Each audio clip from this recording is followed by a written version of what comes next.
South Africa has been stirred and stirred by the corporations. It's never allowed to rest, because if they rest, if they let the people actually connect and see one another and love one another, well, then they would realize that the corporations have stolen all the gold and stolen all the resources, and they've got to keep stirring so that otherwise the people will notice. Yes. This is again that point of satisfaction, that knowing that, oh, I'm not the only one who thinks like this or thinks about these things. Hence, I say to people that I've spoken to that we operate these internal authorities much defined by fear, that we think, oh, we don't fit in. Well, we don't fit into this system that is operating there, something that we hadn't designed. I postulated to them, so we've got so many laws, thousands. I haven't counted exactly, just in South Africa, for instance. And I asked the question, where is the law on love? Because if we did make one on love, we'd have to define love first. And if it is defined as all and any activity benign to a human being, not to that of a person that we have redefined to give two forms of definition, a juristic person and a natural person. The laws appears written with intention to benefit and to take care of the human person. But in practical reality, Tess, it's exactly what you said. It is corporations that celebrate at the end of the day. And our legal system, I deliberately pause and leave out the word justice.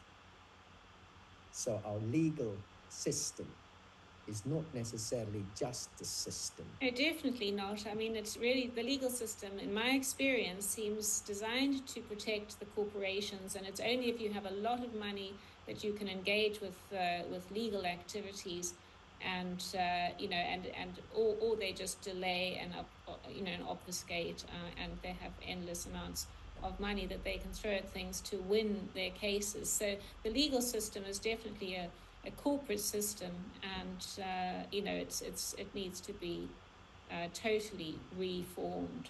I think we're seeing many of these old sorts of systems coming down now, because they just can't stand the weight of all the truth that's emerging. Whether you like it or not. The health systems, your background is in health, and that's led to this, these revelations that you've come forward with, and there's no place better to experience human rights violations and injustices than in the health systems in South Africa during apartheid and thereafter. I mean, it just continued, didn't it? And Yeah, I think you and I are probably more or less the same generation. I don't yeah. want to check ages, but I think we probably I am. looking. I also love We delivering speak. babies. I was delivering babies in Chris Hani Baragwanath Hospital, and Oh, so, yeah. lovely. Yeah, this is the the history of our life. History, say, we made history, but history also made us.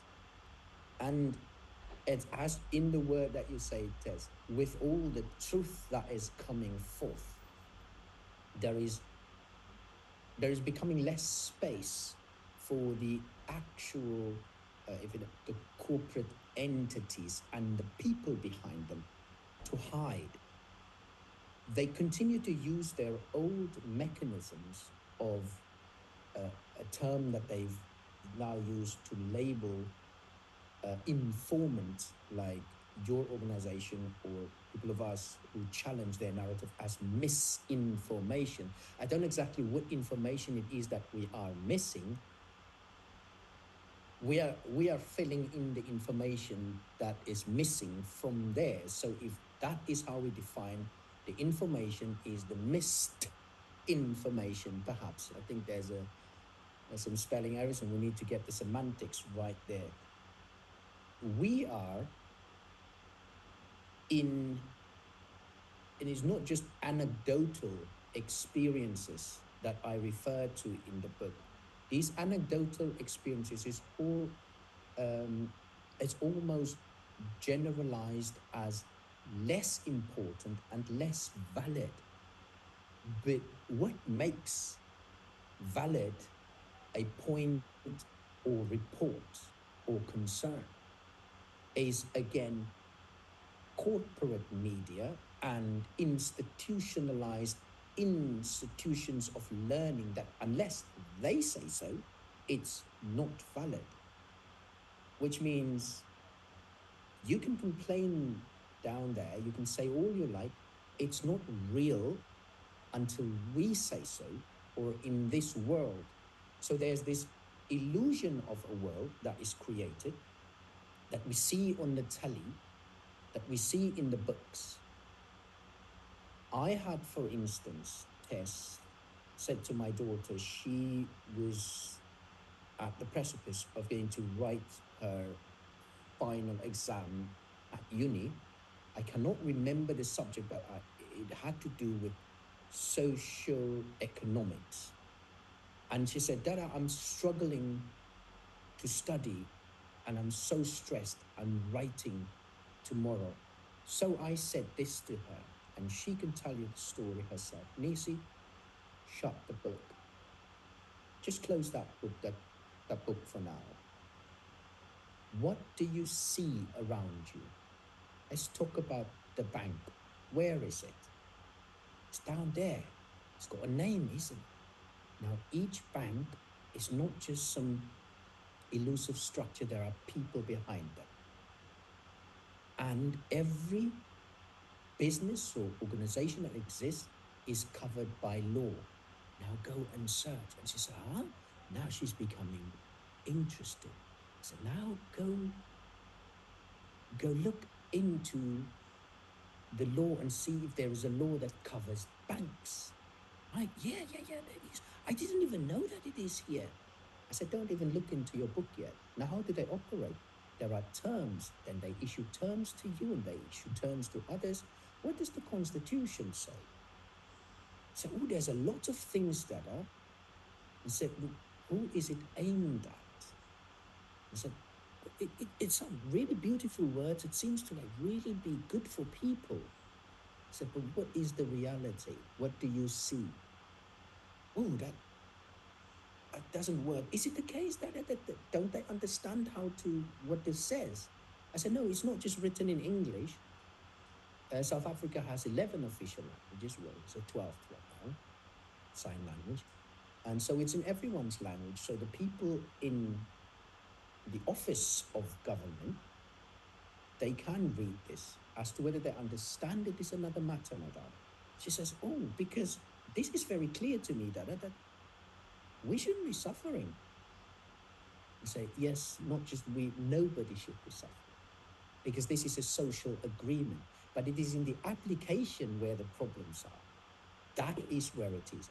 So I said, now, all these things that you're being taught here, they're asking you to only give the answers that you were taught and trained. Now go ask your tutor, after I told her how banking really works, why the name South African Reserve Bank has got nothing to do with you as a South African citizen. It's not yours, because as you said, you need money.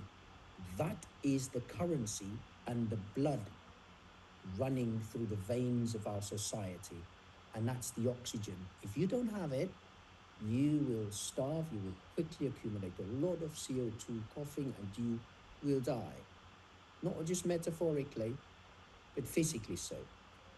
And she said, oh, but with that reality, Dada, they don't teach us this. I said, go look at the South African Reserve Bank's statement of purpose. Their purpose is to protect the integrity of the currency. Please look on there. Where does it say for people?